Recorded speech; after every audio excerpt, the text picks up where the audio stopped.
Katulad ko rin ba kayo na minsan di ko maiwasan na itanong sa sarili ko kung hanggang saan ba ako, kung saan ba ako dadali ng tadhana, kung saan ba ako dadali ng sitwasyon at ng sarili ko ngayon. Kasi minsan nakakaramdam din ako ng pagod, pero wala namang choice kundi lumaban palagi dahil yun lang naman talaga ang dapat. Kaya kung katulad lang din kita, lagi kang lumaban sa buhay, lagi kang magsumikap na maabot lahat ng mga bagay na gusto mo.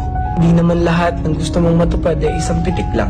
Lahat ng tagumpay at mga bagay na gusto mong matupad, pagod, puyat at hirap ang dapat mong isakripisyo. Tapos huwag kang susuko hanggang sa makuha mo na lahat. Kaya ikaw, alam kong katulad lang din kita, lumalaban ng patas sa buhay, gumagawa ng paraan para maging maganda ang buhay, nagsasakripisyo para sa magandang pamilya, nagsasakripisyo para sa sarili at para sa pamilya.